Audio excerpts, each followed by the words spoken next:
Hello everyone, अस्सलाम वालेकुम। I am Abdullah and you are watching English with Abdullah. मैं उम्मीद रखता हूँ कि आप सारे खैरियत से होंगे, ठीक ठाक होंगे। आज का जो लेक्चर है वो है प्रेजेंट परफेक्ट के हवाले से। जिस तरह ऑलरेडी हम दो टेंसेस के हवाले से बात कर चुके हैं, जिस तरह प्रेजेंट इंडेफिनिट हो गया, प्रेजेंट कॉन्टीन्यूस हो गया। और अगर आप इस चैनल के ऊपर नए हैं तो इस चैनल को सब्सक्राइब करें ताकि आने वाली वीडियो मिस ना करें।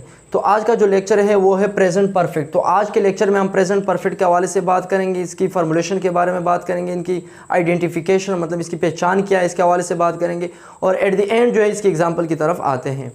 तो आप जानते हैं प्रेजेंट परफेक्ट को कि प्रेजेंट परफेक्ट है क्या। ये मैंने कुछ डिफिनेशन लिखा है इंग्लिश में।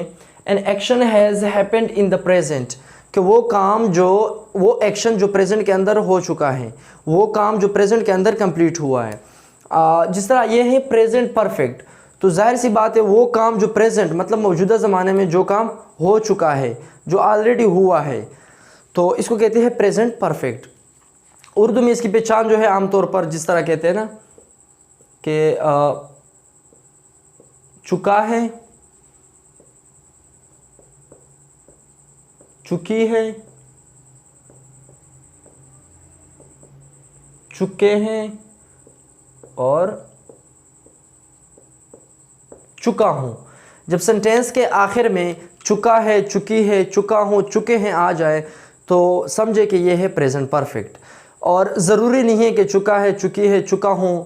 लेट्स सपोज अगर मैं कहूं कि मैं खाना खा चुका हूं, तो मैं तो इस तरह भी कह सकता हूं कि मैंने खाना खा लिया।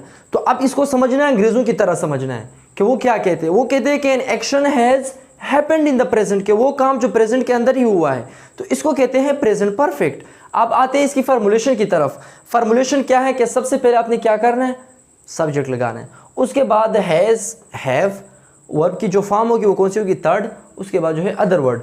अब यहाँ पे बात है हैज़ और हैव की, कि हैज़ काम पे इस्तेमाल करते और हैव काम पे इस्तेमाल करते। तो यहाँ पे मैं लिखना चाहता हूँ, अगर आपका सब्जेक्ट सिंगुलर है, जिस तरह हम हैज़ हैव की,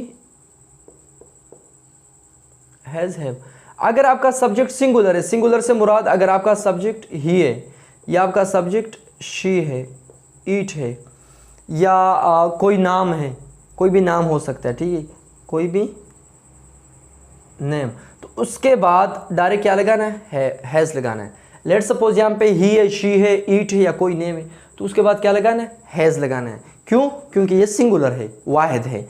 अब उसके बाद आते हैं हैव की तरफ, कि हैव को काम पे इस्तेमाल करते हैं। हैव किसके साथ होगा, आई, यू, वी, दे।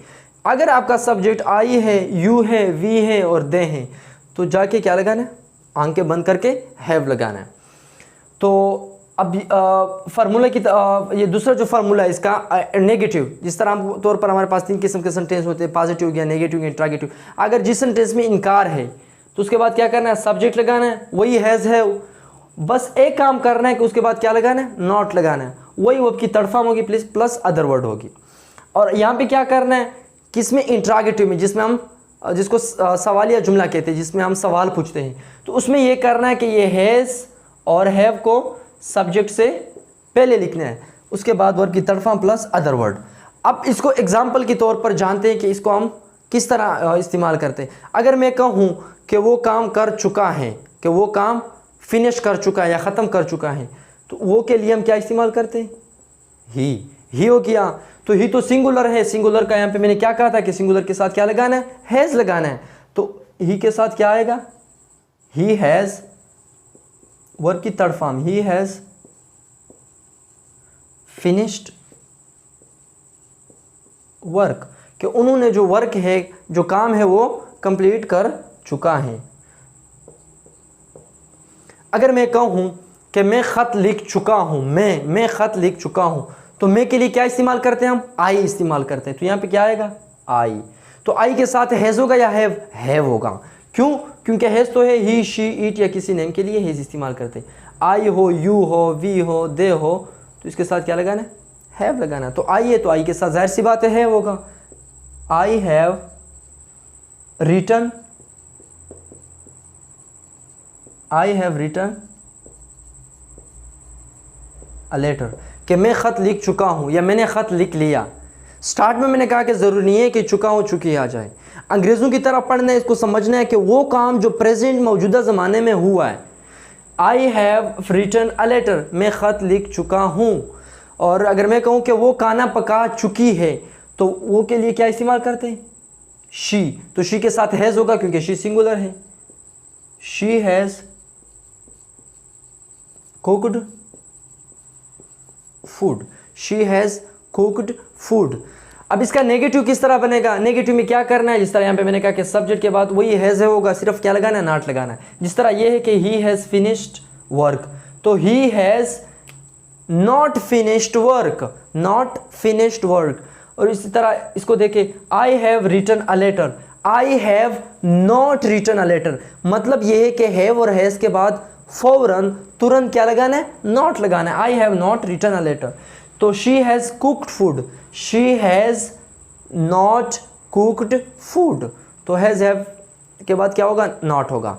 और इसी तरह अगर इंट्रोगेटिव की बात करें हम, जिसमें सवाल पूछते हैं हम, तो उसमें क्या करना है? वो भी मुश्किल नहीं है, आसान है, काफ़ी ईजी है। उसमें क्या करना है कि हैज़ हैव को सब्जेक्ट से पहले लिखना है। अगर आपका सब्जेक्ट सिंगुलर है, ही शी इट है, तो उनसे पहले क्या लगाना है? हैज़ लगाना। वही वर्क की थर्ड फॉर्म होगी प्लस अदर वर्ड होगी। जिस तरह ये सेंटेंस है कि ही हैज़ फिनिश्ड वर्क, कि वो काम कर चुका है। तो इंट्रोगेटिव में क्या होगा? हैज़ ही फिनिश्ड वर्क, और एंड में क्या लगाना है? जो साइन ऑफ इंट्रोगेशन, सवालिया निशान भी ज़रूरी है। I have written a letter, तो इंट्रोगेटिव क्या होगा? हैव को सब्जेक्ट से पहले लिखेंगे, have I written a letter, तो क्वेश्चन मार्क भी लगाना है। She has cooked food, has she cooked food. तो आप लोग भी इसके ऊपर प्रैक्टिस करें, इसके ऊपर जुमले बनाएं। जितना प्रैक्टिस करोगे इतना सीखोगे, इतना आसान होगा आप लोगों के लिए। तो मेरे ख्याल से प्रेजेंट परफेक्ट के हवाले से ये लेक्चर कंप्लीट हो गया। अगर फिर भी कोई क्वेश्चन हो तो आप कमेंट में पूछ सकते हैं। तो आज के लिए बस इतना ही, मिलते हैं अगले वीडियो में। टिल देन टेक केयर, अल्लाह हाफिज़।